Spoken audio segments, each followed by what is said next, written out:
It's really great to have you here. My name is Andrew Cameron and I'm the Director of St Mark's. I'm joined by several of our... Oh, Andrew, you're on mute.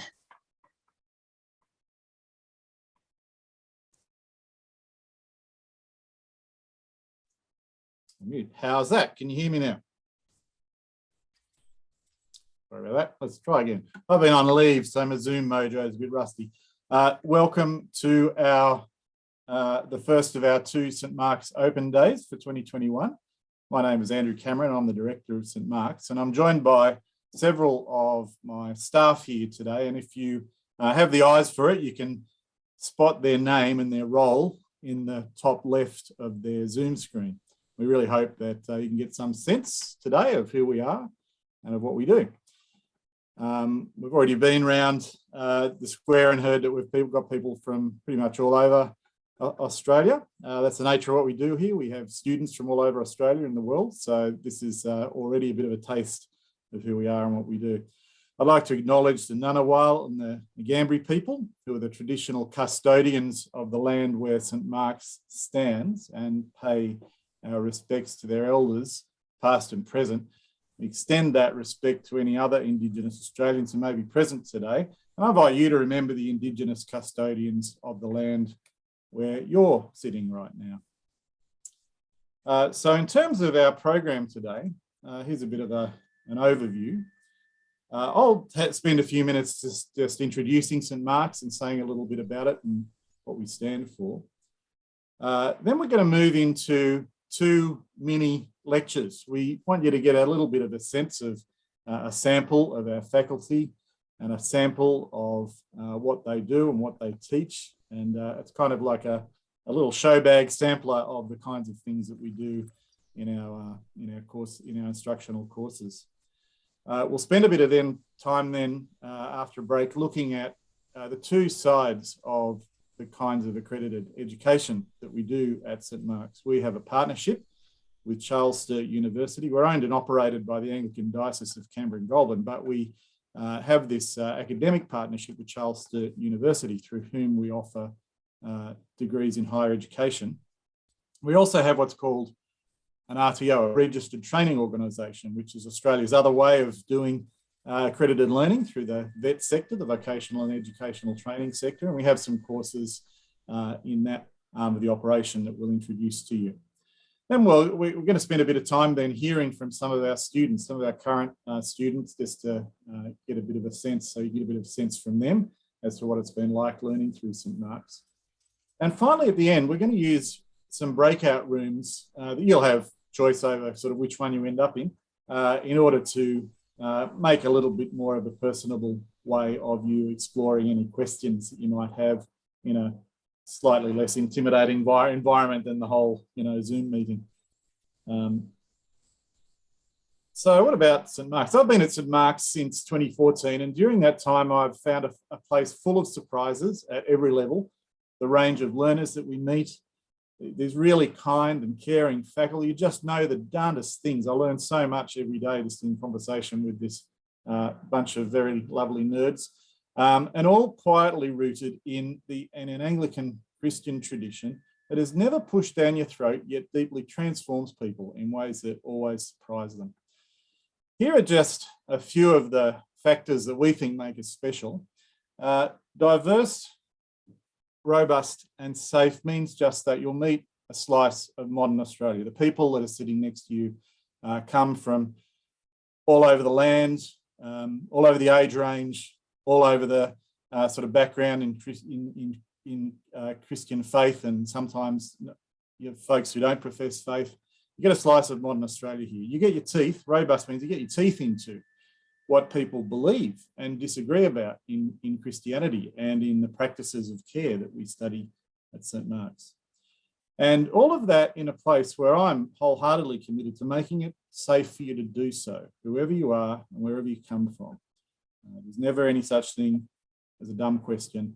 And though we don't always agree on everything together, we work out how to talk things through in ways that you'll still go home and be glad you were here that day.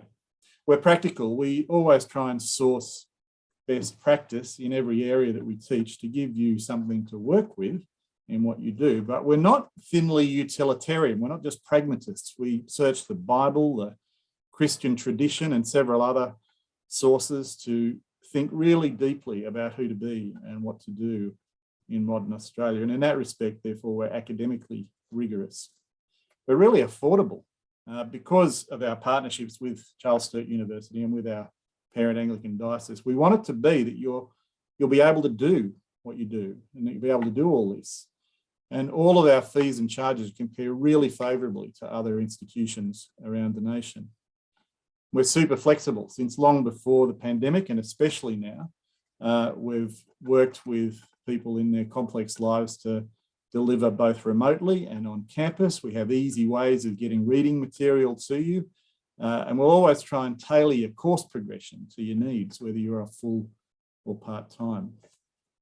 One of our greatest treasures is our library, and I wholeheartedly include in that our two wonderful librarians. They're great treasures too. St Mark's started as a library, and our on-campus collection is one of the biggest in Australia, but that's now augmented by this just seemingly infinite collection of electronic resources that are held by CSU. I've just come out of a period of study leave and there was nothing that I needed that I didn't find in that collection. Maybe 3 things that immediately got ordered in. And as you can see from that slide, we also house a lot of rare manuscripts and ancient editions of the Bible that draw researchers from far and wide. So what, in a nutshell, is St Mark's actually here for? To get at that, I want to say a little bit about 2 ways really of viewing reality, and I think you might really feel the tug of the first of these. I was listening to a book yesterday that made this claim, that the problem for us, this is a problem, that we are trained and prepared for peace. And we are not at all prepared for what confronts us in the real world, war. This war exists on several levels. Most obviously, we have our rivals on the other side. The world has become increasingly competitive and nasty. In politics, in business, and even in the arts, we face opponents who will do almost anything to gain an edge. Just below the surface, it is every man and every woman, or him or herself, this dynamic affecting even families and relationships. And this author goes on to distill principles for how to conduct conflict and win in life, drawn from the history of human warfare. Now, there's a gritty kind of wisdom to this. This author represents a so-called realism that has very ancient roots that you can find in all sorts of thought forms throughout history. But I want you to compare with this quotation with someone from the 6th century who goes by Dionysius the Areopagite, who is trying to describe God. The very cause of the universe, in the beautiful, good superabundance of his divine yearning for all, is also carried outside of himself in the loving care he has for everything. He is, as it were, beguiled by goodness, by love, and by yearning, and is enticed away from his transcendent dwelling place and comes to abide within all things. And he does so by virtue of his supernatural and ecstatic capacity to remain nevertheless within himself. That is a deeper kind of reality, isn't it, than the so-called realism of endless conflict. There's another thinker, David Bentley Hart, who says that love is the possibility of every action, the transcendent act that makes all else actual. This is so because the ultimate truth of love is God himself. Love is not, in its essence, an emotion, a pathos at all. It is life, being, truth, our only true well-being, and the very ground of our nature and existence. This the very deepest kind of reality, it turns out, is divine love. And it turns out that such love came to dwell with humanity in Jesus Christ. So we at St Mark's are one joyful little outpost among many, but a joyful little outpost to exist, to show how love explains and resolves and reconciles and outdoes conflict. and war in order to transform lives. So that becomes our theme statement. What are we for? We're here to transform lives for Jesus Christ through excellent public theology, theological education, vocational training, and scholarship. And so by implication, to transform your life, we hope. And on that last, if that sounds like we'll be all over you in a sort of a religious way, we won't. People here don't find it to be like that. On my third day at St. Mark's, I met a person who was not religious, who'd rejected her faith years ago, yet was here to kind of get clear on what it was she was rejecting, whether she had it right, whether she was rejecting the right thing, and to examine that previous rejection. Now, her kind of path is a minority, but we do occasionally have people like her. Many of our learners are folks who come from a faith position, are preparing for ministry or care professions as people of faith. But the bottom line is that whoever you are and wherever you are at in your life, we just want this little outpost of divine love to help transform your next steps. So in order to get a bit of a further taste of that, we're now going to get a bit more of a glimpse of what is the kind of thing that happens here in our courses with our two lecturers. So the first person I want to introduce you to is Dr. Amy Errington, who I was going to ask early on if we could sort of determine who's the furthest away, but Amy just wins by far. Amy, tell us where you're sitting at the moment. So I'm currently in Colorado Springs, Colorado, where it's just after 9 p.m. in the past. So that's right. So Amy's our newest, one of our two new members of faculty. We're kind of trying to get her to these shores, but the fact that she's in Colorado Springs highlights the fact that we're pretty good at working with people wherever they're at. Now I'm going to let you share screens, haven't I, Amy? And I've lost my little Zoom thingo to do that. There we go. I think Amy can share. Yeah. There we go. Awesome. Yeah, thanks, Andrew. And thanks to each of you for taking time out of your Saturday afternoon to be here. I know I hear that Zoom fatigue is going around, so we're all the more grateful to you for taking some of your time to be with us on Zoom and to explore St. Mark's as a potential next step for you. And I hope that this isn't the last time I get to see you in the classroom, so to speak. As a way to get started, I want to invite you to take a moment and consider, what is one word or image that comes to mind when you hear the word practical? So again, what's one word or image that comes to mind when you hear the word practical? And then if you could type that in the chat box and share that as soon as that comes to mind, that would be great.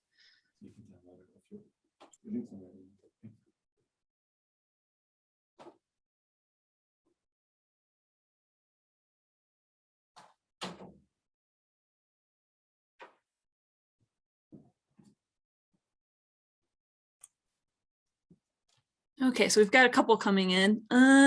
Okay, hands, nice. Shoveler, spade, farmer. Okay, and Jesus uses a lot of agricultural metaphors for, I think, some reason: useful, usable, action, essentials of what you need to know, dynamic, interesting, useful. Okay, those are great. If you could keep that in mind as we continue to explore this together. So what I want to spend the next 10 minutes or so exploring is this question that's on your screen: what's practical about theology?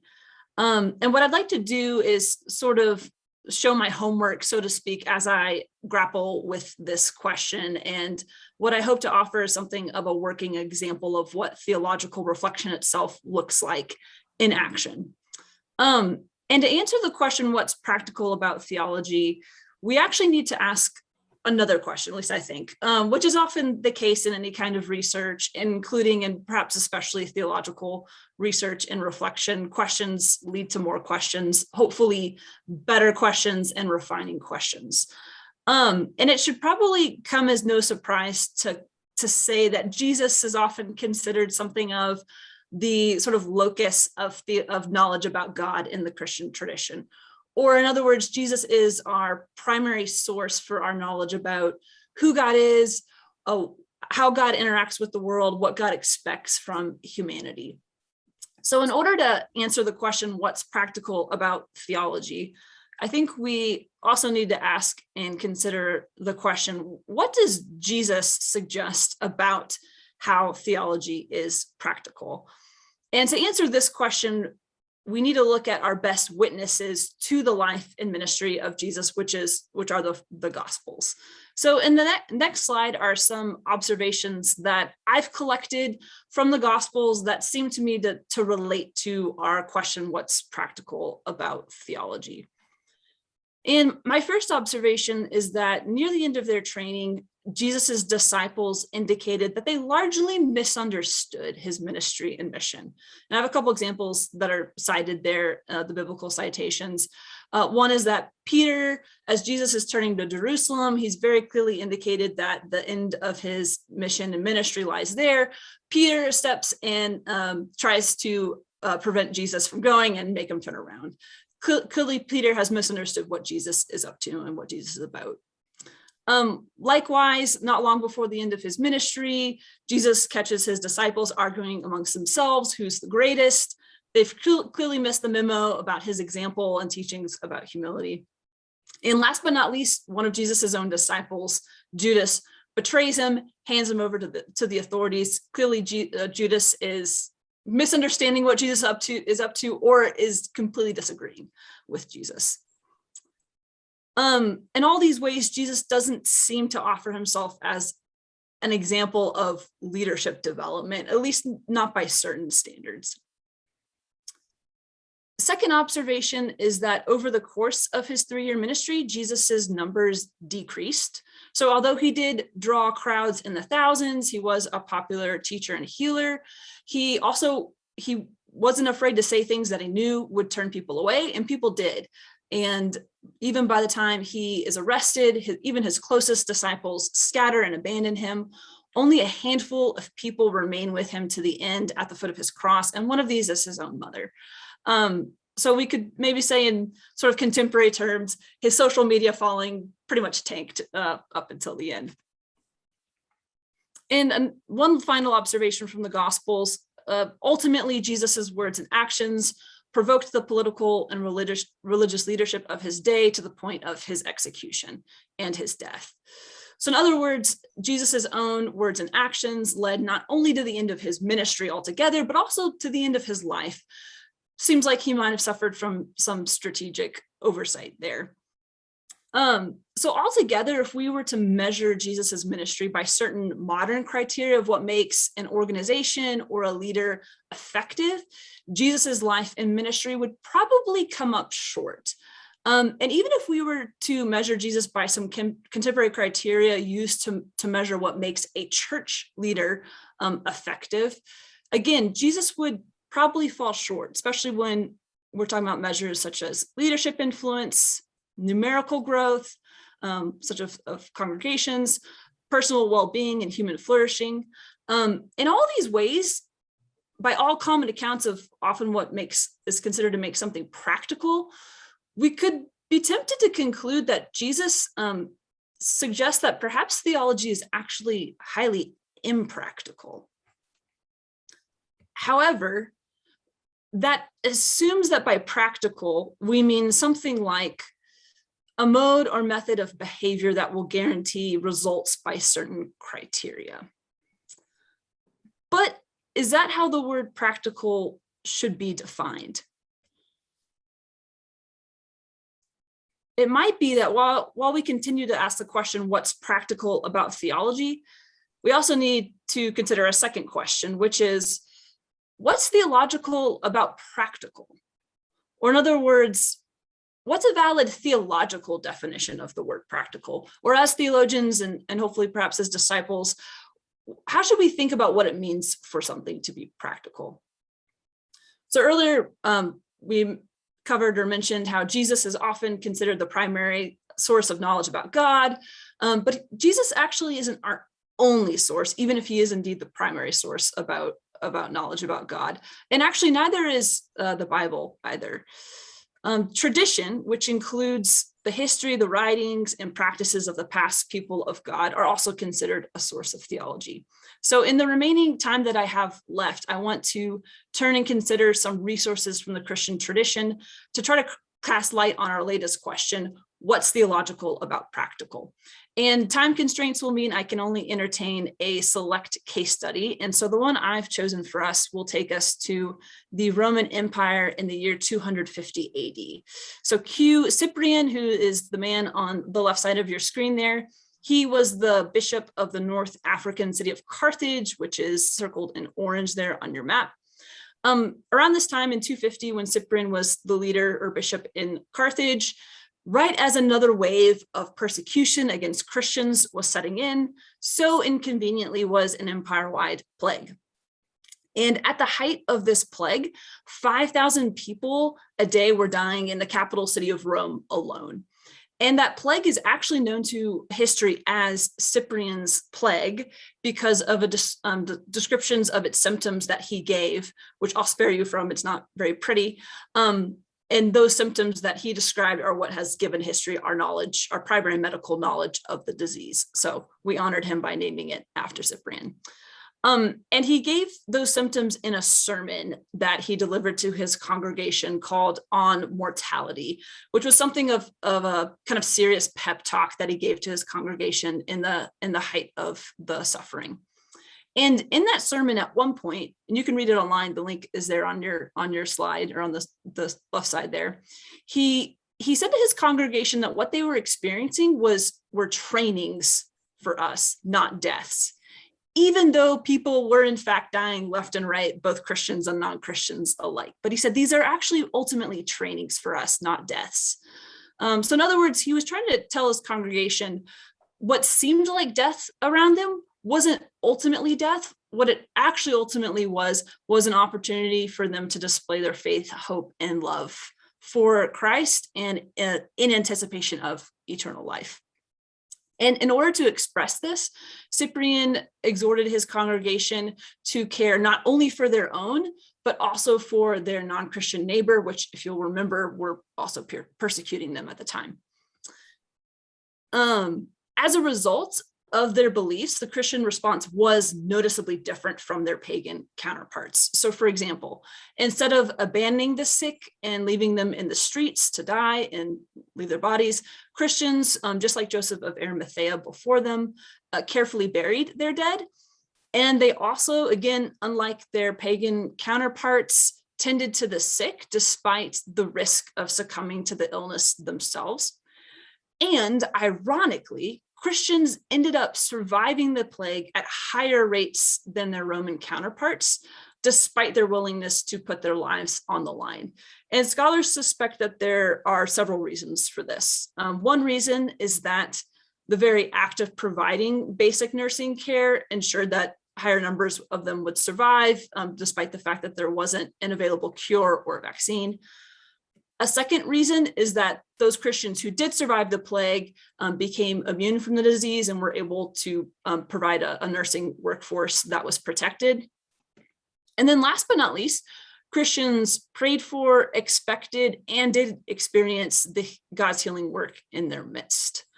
So altogether, both literally and figuratively, Christians were the ones who were defining and setting the terms in a time of crisis. But it's important, I think, to notice that they didn't do those things expecting to have the impact that they did. So Cyprian didn't know that his comments in that sermon was going to make him the definer and name bearer of the disease, which was probably better off for him that way. Similarly, neither did the Christians of the time know that their actions were going to result in higher survival rates for them. They did what they did to be faithful. So they didn't do what they did to achieve or guarantee a certain result. They did what they did because of their faith and their hope and their love for Christ and for his gospel. Which brings us back to our latest question: what's theological about practical? I think we could maybe say now that theologically, something is practical, not if it guarantees us a certain outcome or result in the world, but if it has a determining shape on our bearing and engagement with the world. Which brings us back to our question, what's practical about theology? And the thought or suggestion I want to leave with us, which you can disagree with me and we can even have a chat about it in the breakout rooms at the end. But I think what Cyprian's plague and the Christian response to that suggests to us is that perhaps theology shapes how Christians view and engage and impact the world all the more when we don't know the immediate outcome of our actions, and when we're willing to endure suffering that otherwise, by the world's view, looks all the world like failure. And before I steal too much of Michael's time or tread too much on his discipline of church history, I'm going to hand it back over to you, Andrew, to hand it over to Michael. Thank you so much, Amy. That's actually the first time I've heard Amy give a lecture. Can I enroll in your classes next year, Amy? Would that be all right? Thank you so much. That was just really, it's such a great example of the kind of way that we do theology, I think, here at St. Mark's. In order to introduce Michael, I just have to share with you a Far Side cartoon that I don't have with me, but that I can describe. We have two historians on our faculty, Dr. Bernard Doherty, who we'll be hearing from in another connection later, and Dr. Michael Gladwin, that we'll be hearing from next. The Far Side cartoon goes like this. There's the devil with his, horns and his fork and his tail. And, he's standing in front of the flames. He's got a person on his left, a person on his right. And he says, Professor so-and-so, this is Ned. Ned has read a Google article on your discipline and shall lecture you on it forever. The reason I share this is because I do this with Michael and with Bernard all the time. I have read a book or an article or some 2 pages on some historical thing, which has absolutely gripped me. And I lecture them on it and they patiently endure. And when I've run out of facts because I'm ignorant, they'll just very quietly start telling me about 500 other things from 2,000 other books that they've read. They're that kind of guys. And it's that kind of discipline. History is just amazing when it's when someone who knows it can take you through its nuances and its depths and its effect on who we are and what we've become, things that we've become amnesiac about. So on that note, I want to give you a little taster of that by handing over to Michael. Thank you very much, Michael. You good to share? Well, thanks, Andrew. As Andrew mentioned, I lecture in church history here at St. Mark's, and my courses go from Plato to NATO. So that is from ancient to modern. Well, Germany is famous for its scientists. Think Einstein, think its composers like Bach, its poets like von Goethe, its philosophers, you might think Immanuel Kant or Nietzsche. Its theologians, you might think of Dietrich Bonhoeffer, or even its inventors, for which you might think Gutenberg, the inventor of the printing press. Well, in 2003, a hugely popular television series called Our Best asked the whole German nation to vote on who were the greatest Germans of all time. The results were collated and a list of the top 200 was published. Now, I want to run a quick poll by you to see who you think would make the list of the top 5 Germans of all time. You can choose one figure from the poll and it'll appear on your screen. So just take a second, have a look through that list and select who you think would be the greatest German of all time.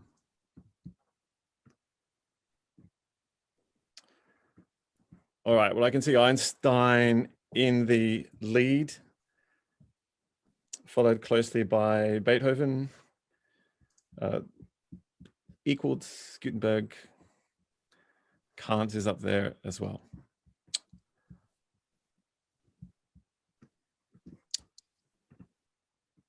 Well, in actual fact, there's only 2 people out of that list who were voted in the top 5, and they're possibly not the ones you might have guessed. They were actually a brother and a sister, Hans and Sophie Scholl. Now, you may be wondering who they were and why they would be voted in the top 5 Germans in history. especially when they're ahead of some of the most recognizable and influential figures in world history, like Beethoven, like Bach or Einstein. Well, in fact, the Scholls were leading figures of a small group of university students nicknamed the White Rose. They actually lost their lives along with several other students because of their outspoken opposition to the Nazi regime during the Second World War. This group, called the White Rose, gathered around a small group in the University of Munich in southern Germany, and they included one philosophy professor as well as some students. Well, the nucleus of the group consisted of two Lutheran students. I mentioned brother and sister Hans and Sophie Scholl, two young Catholics by the name of Christoph Probst and Willi Graf, and a devout Russian Orthodox student by the name of Alexander Schmorl. And the philosopher lecturer Karl Huber also joined early on. Now, several of them were medical students who'd served as paramedics with the German army in its brutal campaigns in France and Russia. There, they witnessed firsthand the horrors of the war and the rising toll of German atrocities. Well, while back from the front resuming medical studies at the University of Munich, the White Rose members secretly wrote, printed, and distributed a number of anti-Nazi leaflets that soon made their way to other university campuses throughout Germany. They distributed their first anti-Nazi leaflet entitled The White Rose in June 1942, and it declared that Nazism was slowly destroying Germany and its people. Around this time, Professor Huber became involved in White Rose activities through Hans Scholl and Alexander Schmorl, who attended his lectures.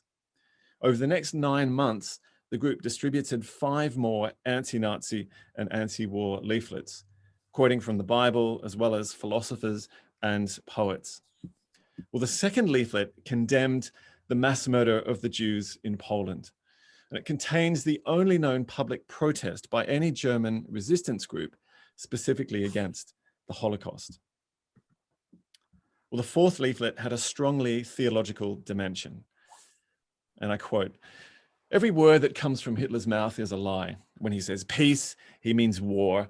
And when he blasphemously uses the name of the Almighty, he means the power of evil, the fallen angel, Satan. His mouth is the foul-smelling maw of hell, and his might is at bottom accursed. True, we must conduct a struggle against the National Socialist terrorist state with rational means. But whoever today still doubts the reality, the existence of demonic powers, has failed to understand the metaphysical background of this war. Man is free, to be sure, but without the true God, he is defenseless against the principle of evil. He is like a rudderless ship at the mercy of the storm, an infant without his mother, a cloud dissolving into thin air," unquote. Well, in early February 1943, White Rose members painted slogans on buildings throughout Munich that declared freedom and, like this one pictured, down with Hitler. For 8 months, the group managed to stay one step ahead of the Gestapo, the Nazi secret police, until Hans and Sophie were caught on the 18th of February 1943, while distributing leaflets around Munich University. Well, the siblings, along with Probst, were brought before the Corrupt People's Court 4 days later. They were found guilty of treason and sentenced to death, but not before they testified boldly to their faith and that the Nazis would have to give account before a higher divine justice and court. Hans sought to take all the blame on himself so that his sister Sophie and Christoph, father of 3 young children, would be freed. In the event, all 4 were executed in Munich's infamous Stadelheim prison. Professor Huber was executed in July. Dozens of others were given harsh prison sentences. Willi Graf, another member, was arrested, and like Hans, he sought to take full blame on himself in order to protect others. On the day he was executed, Willi wrote to his sister, Anneliese, and said that death was not the end, but rather the beginning of true life. Those words were later echoed by the theologian Dietrich Bonhoeffer, just moments before he was hung by the Nazis for his uncompromising Christian witness against them. Well, Schmorell, the Russian Orthodox student, whom a friend remembered as always having a Bible in his hand, tried to escape to Switzerland, but was also caught. In his last letter to his family before his execution, he wrote, I quote, "By the will of God, today I shall have my earthly life come to a close in order to go into another, which will never end and in which all of us will again meet. Let this future meeting be your comfort and your hope. I have served the truth." Well, the intellectual, moral, and spiritual beating heart of this movement was a shared Christian faith and the study of Christian theology and history. Early inspiration came from a series of sermons by August von Galen, Catholic Bishop of Münster, which lashed Nazi racism and its euthanasia programs for people with disabilities. Von Galen's sermons were secretly distributed far beyond Münster and helped inspire the founding of the White Rose Group.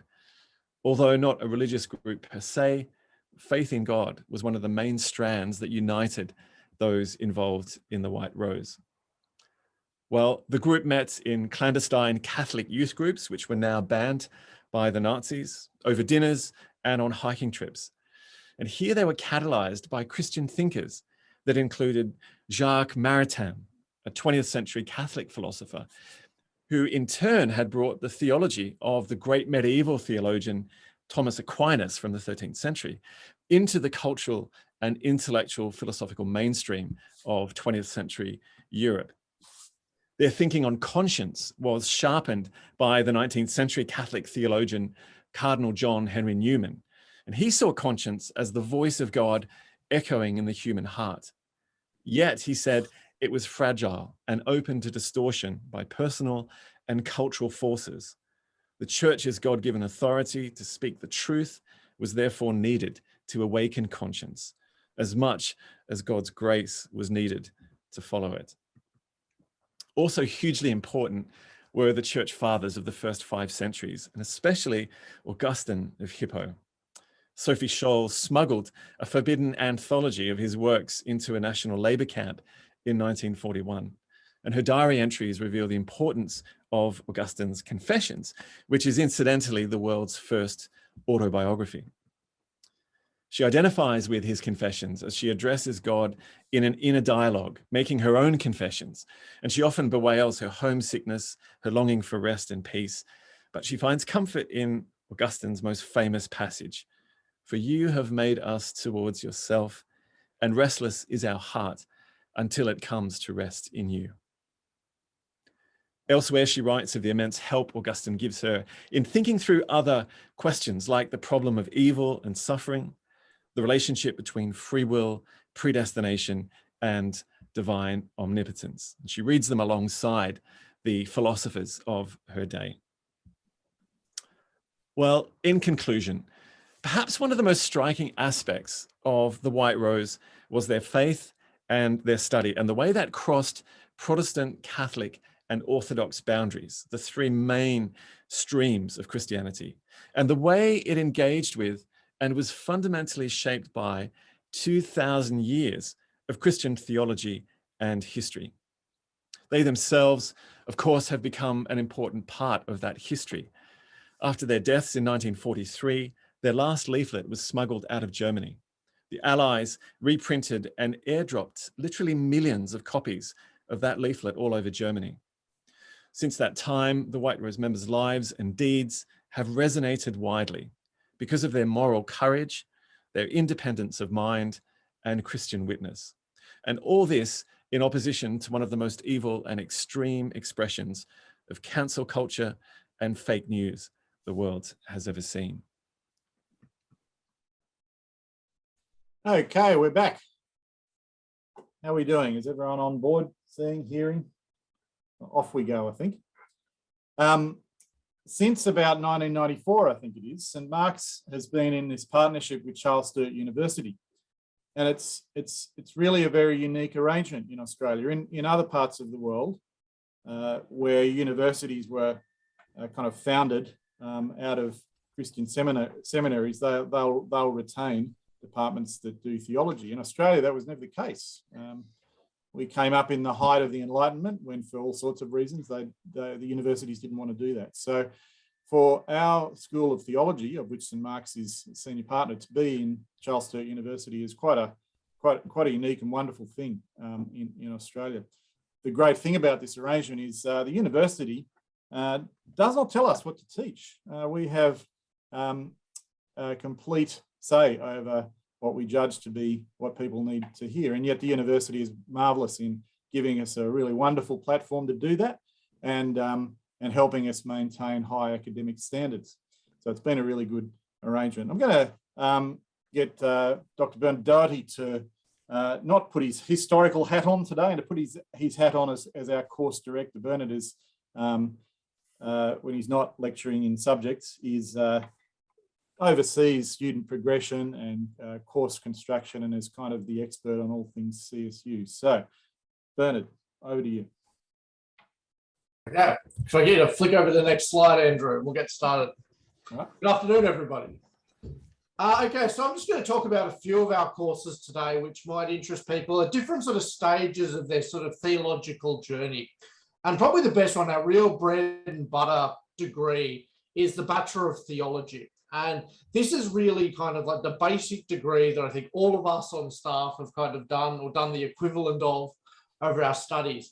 It's kind of your entry point sort of study as an undergraduate into theology.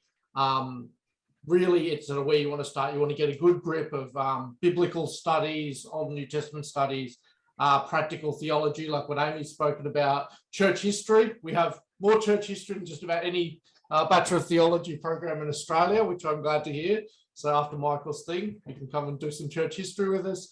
And of course, systematic theology. So this is our kind of basic degree. It also offers two what are called exit points. Now, generally, sort of a degree is 3 years, but we have two exit points. One at about 1 year full time, which is a Diploma of Theology, where you can exit the degree if you're not sort of getting through the program, or you want to kind of you want to take a break from studies, but you still come away with a qualification. There's another one of an associate degree at 2 years, and then the full bachelor degree. The other alternative, and what often happens with our students, is that we have, can you flip to the next slide, Andrew?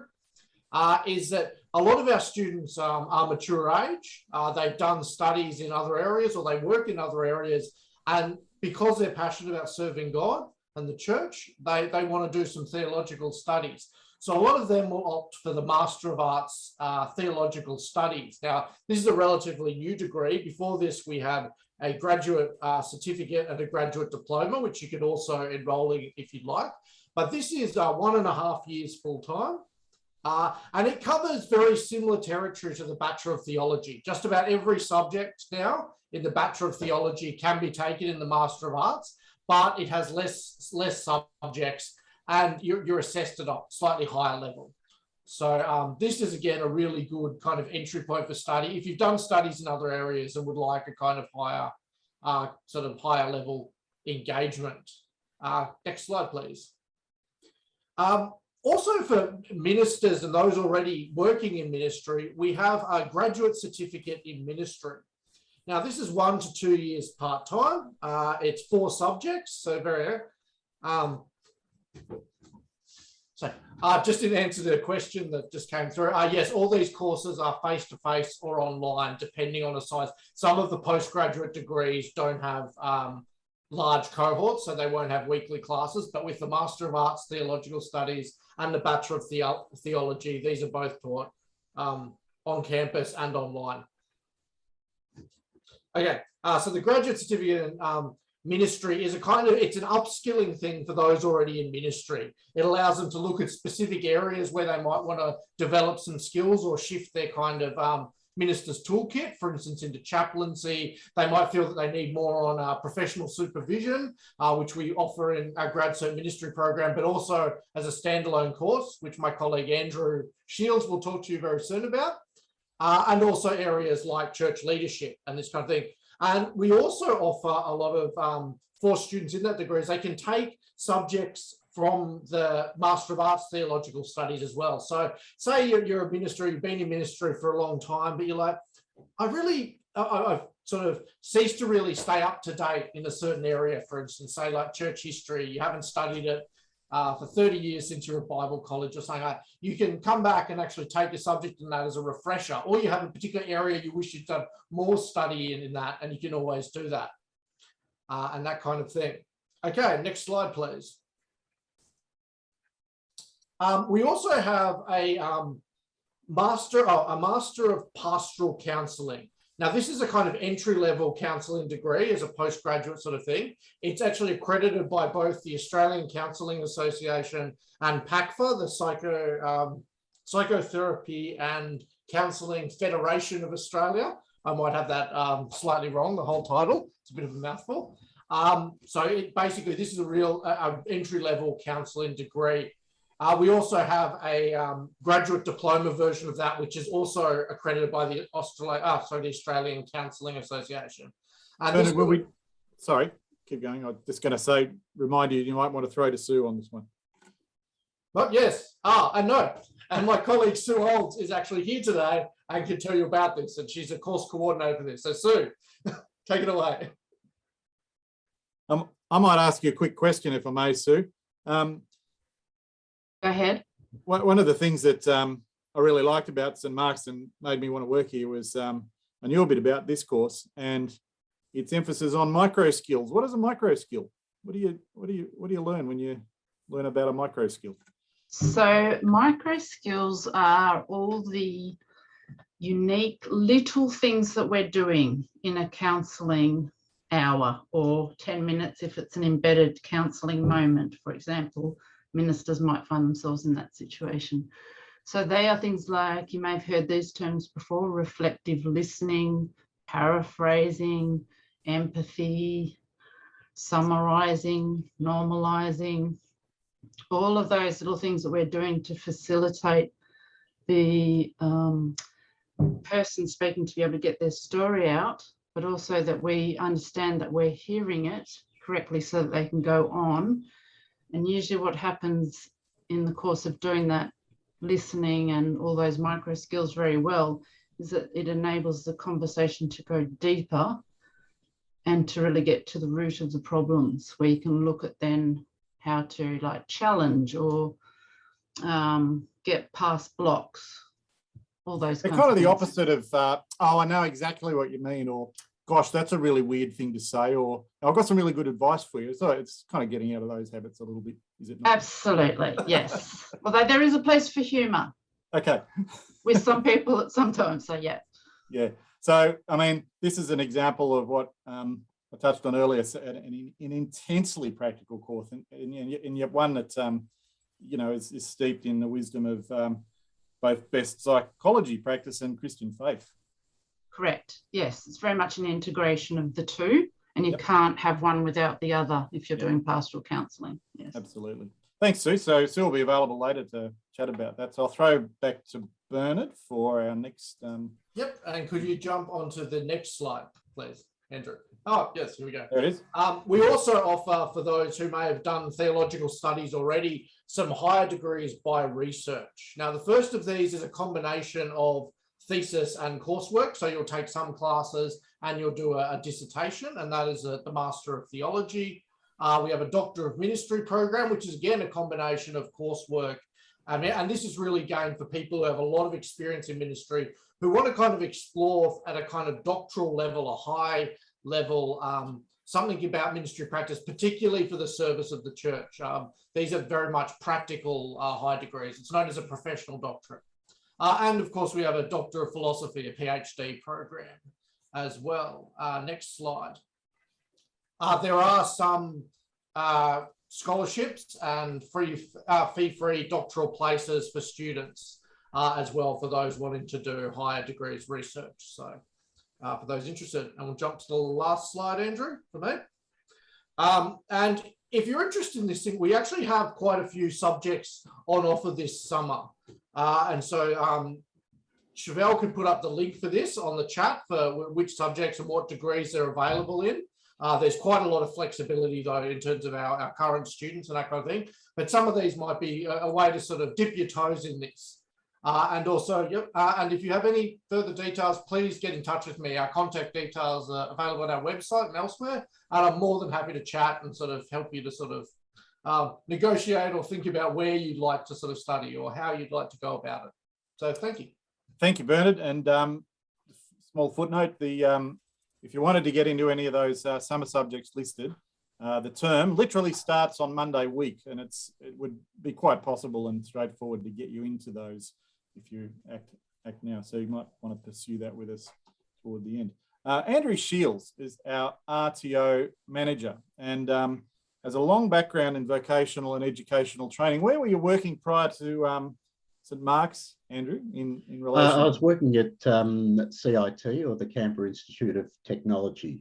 Yeah, so if you lived in New South Wales, the sort of equivalent of that is a TAFE college. I don't know what they're called in other states, but Yeah. What do you reckon is the hallmark of a vet offering? Like, what's different? What do you get that's different in a vet offering than if you do a university or higher ed offering? Well, partly it's the practicality of it. If you complete a vet qualification, you're really expected to be able to be on the ground running when you take up a position. So it's the practical nature of what we deliver through vet, and it's a different way of looking at things. Although there is theory covered in some of the courses, there's a lot more practical application involved there. And so the main, for people new to this, the main difference is you're not passed on subjects. You're declared competent, aren't you? You are. You're declared satisfactorily competent or not yet satisfactorily competent. So we just get people satisfactory, don't we? Pretty much. We do satisfactory. Outstanding. Well, that's what I'll throw up the next slide. This is sort of for you and you and Anna to bat around, I think. Yeah. Before we do, so what we offer. One of the questions that I often get about is what exactly is the RTO? Because when I say I'm RTO manager, people often look at me a little bit strangely. And so, as you said, Andrew, an RTO is really a private provider of vocational education, as opposed to the public providers, which are TAFE colleges or institutes. Often they're combined with universities as well. So ours is fundamentally separate from CSU. Exactly. So we offer a suite of nationally recognised courses, and that's important, so that all the courses that we provide are recognised around Australia, and they involve certificates, graduate diploma, and a skill set, again focusing on practical skills and knowledge and applicable to different contexts around the country. Yeah.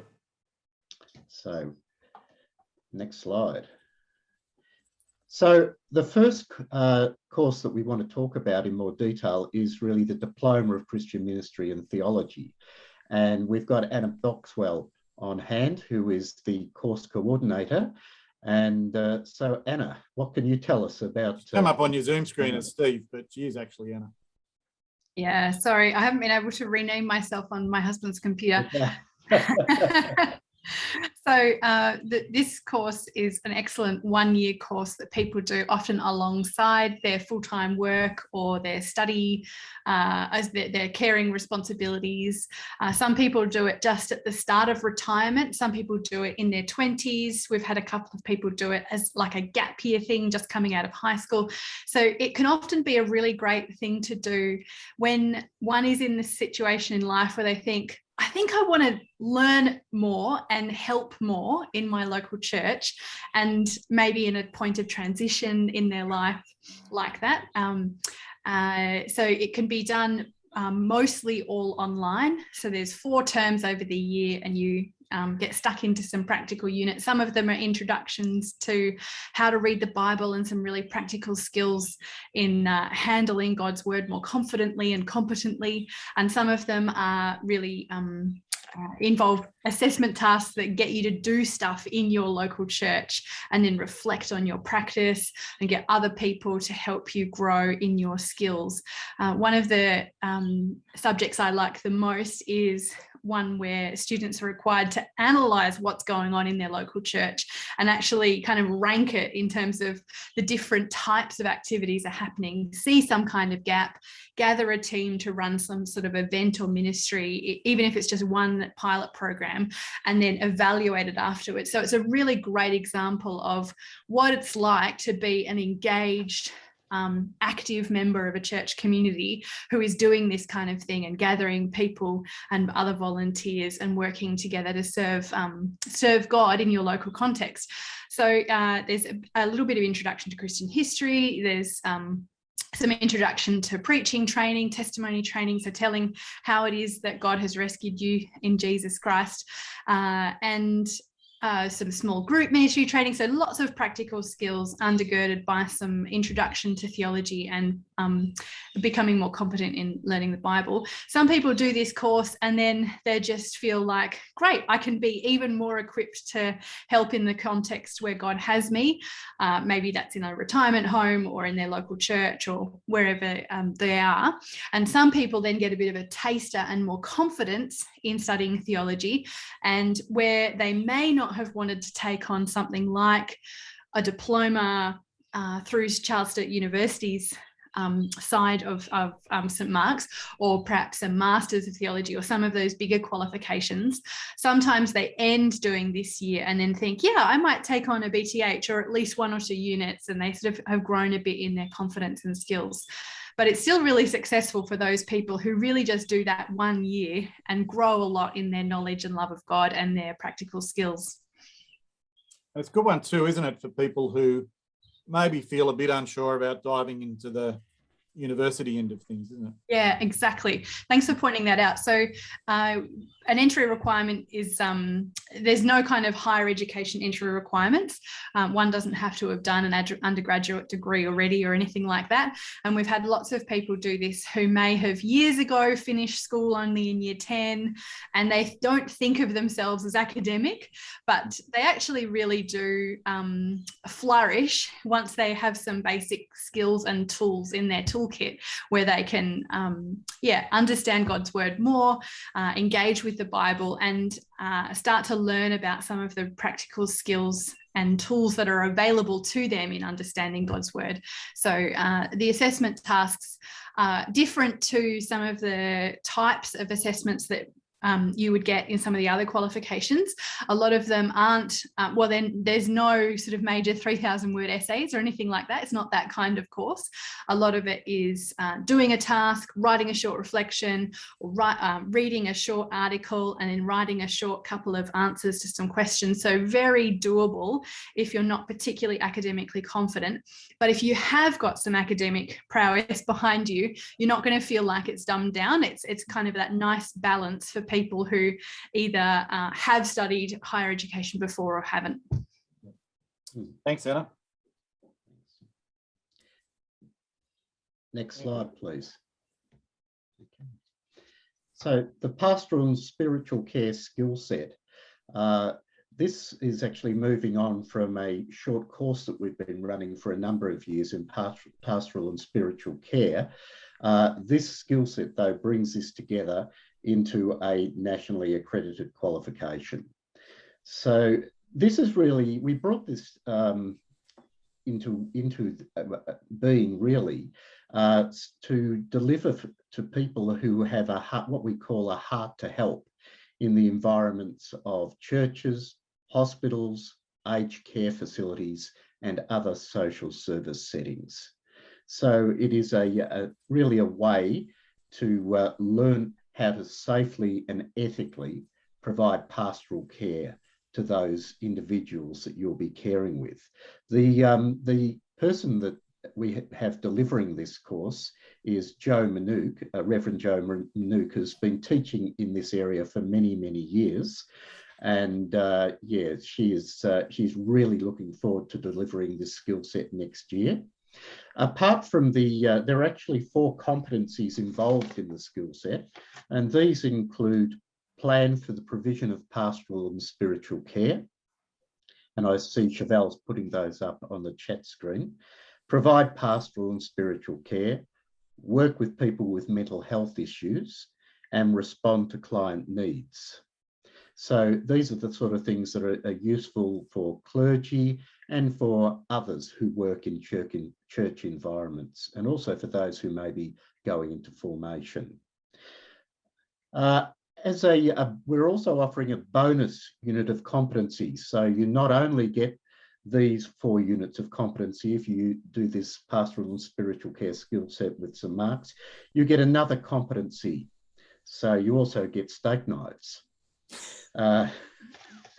So this additional competency is work legally and ethically. And you're getting that because Jo is already teaching that in the current course that she delivers, the short course. So next year will be the first time that we're moving from the non-accredited short course as such, not to the fully nationally accredited pastoral and spiritual care skill set. So, Andrew, I reckon it mimight be true to say this one. Tell me if you agree, and maybe Sue might say that folks who do this are folks who just want to be better at helping. Again, I think, to borrow from the previous conversation, want some micro skills, but aren't sort of yet ready to go on and do the full Master of Pastoral Counselling or something like that. And yet it's the kind of skill set that may indeed unveil the sort of gifts and skills in people that they then extend in the Master of Pastoral Counselling. Exactly. And in other areas of training, I was thinking about chaplaincy. If you're looking to move on and study chaplaincy in the vet sector, at least, a lot of the units that you'll complete through this skill set will be part of perhaps a certificate 4 in chaplaincy or a diploma in chaplaincy. Yeah, thanks. Thank you, Andrew. And the next course that we'll be talking about, and I'll really throw back to Andrew Cameron for this, is the Graduate Certificate in Professional Supervision, Clinical and Pastoral, which is a strange beast for an RTO to deliver. So I think really Andrew would be best to talk further about this one. One of our sort of small, it's a very technical course title to this one. And it throws people a bit. And even if it's not for you in what I'm about to say, think hard about whether maybe your current minister, if you're a Christian person in a church, if your minister could really benefit from this.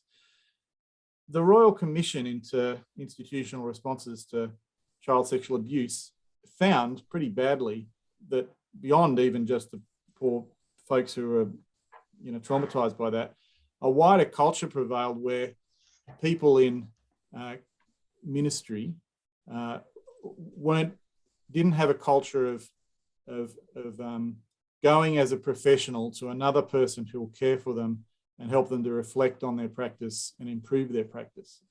And the practice of professional supervision is that it's learning about how to be that kind of carer for a person in pastoral ministry. That's what the pastoral brackets mean. It's actually come out of a long-standing practice of folks in clinical counselling doing this. So we also use this course to train mature and experienced counsellors in how to supervise other counsellors. So that's what the clinical stream refers to. So in other words, a year-long course that gives you the skills to really help another carer to care better, to care well, with the emphasis being on them being sort of proactive in that and using supervision sessions to reflect on and sort of investigate who they've been and or what they might do differently. So can I just get on you for a moment? What would be, you want to just say a sentence or two about because you're a professional counsellor, so what is supervision like? Supervision is paramount. Because you're so entwined in the clinical relationship, sometimes it takes the person outside of it that's hearing about it through your eyes or your lens to help you to get clear on actually what's going on in the room. So that's one of the benefits. Yeah, thanks. Sorry. Yeah, well, the second obviously is that in counselling, the counsellor it's a space where they can actually talk about anything going on in their work. Yeah. And just having that space is, as much as a debrief, it definitely helps you to sometimes get movement with stuck clients, or to balance your load better, any number of things like that in terms of self-care, and then actually the work with the clients. Great, thanks, Sue. Yeah, so, and pastors need this too. So this is a course to train people to become that kind of supervisor, carer for counsellors and pastors. So like I said, think about whether someone you know should be doing this course. Thank you, Andrew. Thank you, Sue. Thank you, Anna. We've hit you with a lot of kind of technical stuff. It's a bit hard to take it all in, but we got to start somewhere. So now's a really good time for us to hear a little bit from some of our current students, a few of who've joined us online. I think we've got Polly and Jacob and Ethan and Marilyn. Thank you so much, you guys, for dropping in. And I thought maybe what I'd do, rather than just sort of going through you one by one, if you don't mind, I'm just going to throw out a sort of general question. And to the extent that one or some of you want to pipe up and answer it, that would be really helpful, I think, and it'll help our Zoom format. So my first intrigue really is what caught your eye about St. Mark's in the first place? I mean, there's that sort of magic moment when you decide and hit submit on your enrolment. What got you to that point? I think for me, I was coming out of a place where I really wanted to take my first year into studying theology. Sort of grown up, reading the Bible as a Christian, and I thought, I really want to study it now. And as I was looking around different colleges, I noticed that a lot of them were focused on the arts or being creative, and I saw St. Mark's as a place that had history. But it had a depth as well. And even just from going to the first website and reading about the courses, I could tell there was going to be depth.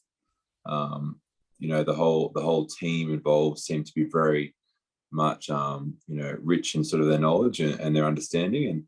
And it made me want to learn from college. Yeah, that's really exciting. Yeah. I'll come back later and see if it turned out to be so. How about my eyes fall on you, Polly. Can I hit on you as a respondent? Sure thing. Same question? Yeah.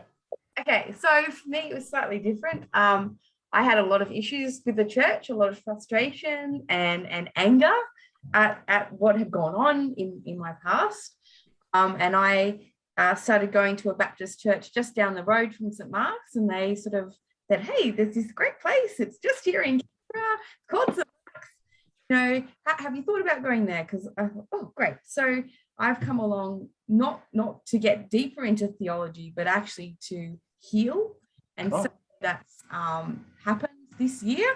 Towards the end of the year was quite sad, but at the same time, really wonderful. So yeah, not to deepen theology, but to heal from the past, and that's certainly happening. Thank you for being really open about that, Polly. And I hope you don't mind me just sort of riffing off your experience to observe that others have said that to me, that St. Mark's sort of, for whatever reason, sort of puts people back together. So thanks for kind of witnessing to that.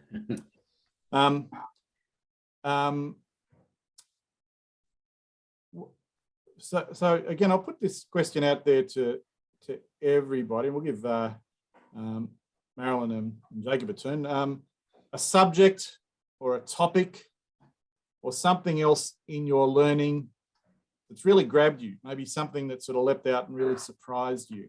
And you might like to preface it just by telling us which course you're doing. So Jacob, can I throw to you on that one? Yeah, I can give you two, Andrew. Something that's grabbed me and something that surprised me. I'm doing the MA in Theological Studies. And I really appreciated the Jesus the Christ course, kind of delving more into who was he, what did he do, what are the biblical and extra biblical things all related to that. And I ended up writing a Let me just tease that out a bit. So technical description, I call it Christology, but like, surely, you've been a Christian for a few years, heard about Jesus all the time. What more could be said? Like what does that do for you? That's It's a little bit like how you were talking with Bernard and Michael about history. Like you have this kind of, surface level, preaching level, I guess, idea of who Jesus is, but kind of really going deep into the reflections that people have had over 2,000 years of who Jesus was and exactly how does Jesus save? How does that work? How does the whole God and Jesus thing, God and human thing work together? And just the kind of the number of answers people have had to that, but also the way that thought has developed over the centuries. That was really interesting for me. Like even just the fact that it took 500 years for the church to definitely decide, yep, he was completely human and completely God, and we don't know how it works, but that's what it is. Yeah. That was all fascinating. Word of testimony. While I was on my recent study leave, I unmasked in myself that it turns out that I'm a Nestorian, and it's not good to be a Nestorian. You'll have to come and do the subject to hear what a Nestorian is, but I've repented of being a Nestorian, but it's bad, isn't it, Jacob? It is, but I can't remember exactly what a Nestorian is either, Andrew. This was a year or two ago, so I'm going to have to go check that now as well. But it's good not to be one, and I'm now not one. I don't want to tell the bishop or my council because they might sack me because I was a Nestorian, but I'm not anymore. So you learn in that subject how not to be things like a Nestorian, don't you? Or an Apollinarian, or an Arian. Thanks, Jacob. I'm getting carried away. What about how about Marilyn? Would you like to have a response to something that's grabbed you, surprised you, jumped out for you? Well, I think I'd like to add a couple of things. I actually started studying again. It was during COVID lockdown, and I needed something to do. And I've studied with CSU before, and the distance ed has been really well organised. So that's why I chose. And I chose graduate diploma in theological studies because I'm doing a bit of lay preaching. And like I think it was Jacob or it was Ethan that said, I felt that even though I'd done the training, I wanted to get deeper. So I started back with New Testament, which was brilliant. Then I've done Old Testament now, and just finished doing world religions and Christianity. And what I found really inspirational was, I guess, the freedom. You could choose a couple of religions to compare and contrast, that we actually had freedom to do it, and very supported by the lecturers. And I think that was great to be speaking to people from, say, Baha'i, Sikhism, about their religion and finding them so happy to share. And I really think as a Christian, how many of us Christians are so willing to share of our faith and our beliefs? And I suppose the last thing I'd like to say is that all the lecturers I've dealt with have been so supportive and immediate in response. You send off a question, 24 hours later, you've got an answer. Wow. And the library are fabulous staff there. Yeah, thanks, Marilyn. That's a lovely summary. I'm going to keep going with you for my next question. What would be your advice? I'll ask you all this, but what would be your advice to anybody thinking about enrolling? I think do it. I think I'd pick a subject that really intrigues you. Something you think, hey, I don't know much about that.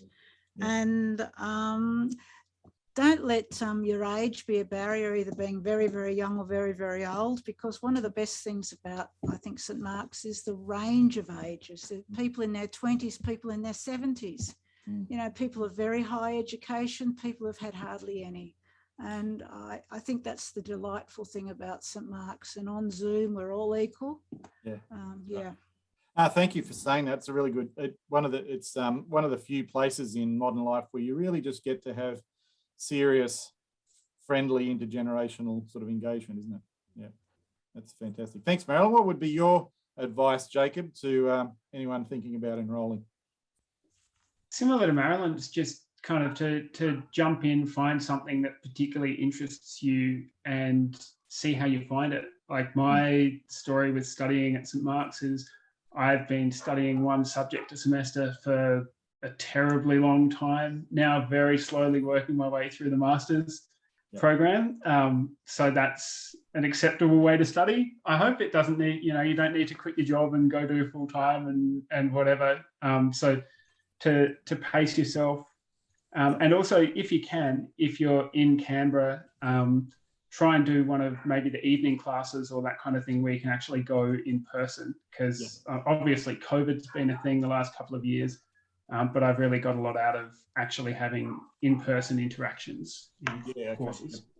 Yeah, thanks, Jacob. You reminded me of 3 footnotes. So the first thing to say is a bit of a technicality, but you can enrol in a course and then do a subject, or you can actually just dip your toe in the water by, certainly on the CSU side, by doing a single subject enrolment, single subject offering. So that's the first thing. Second thing, I'm just going to be saying for the next foreseeable, we absolutely we'd love to have people on campus if it's safe to do so, but we'll always be doing everything hybrid so that you're free not to if you can't or feel a bit edgy about that. The third thing I've forgotten, it'll come back to me. Polly, what would be your advice to people thinking about enrolling? Well, I did 4 subjects, which was amazing for me. That's right, you're the opposite. You're a full-timer. I'm a full-timer, which was amazing because I made so many interconnections between the courses, and it's been fantastic. The workload is probably a bit hectic, and maybe I didn't get to go as deep into things as I would have liked to. So I'm glad that I did 4 subjects. And if you feel like that's what you need to do and you just want time off life, time off the work, although I did work, it's a great way. And I was, when COVID was not an issue, I was on campus and I was meeting everyone and going to chapel, and that was just an amazing way to do things, to become very part of the campus, almost part of the furniture, which was really, really good.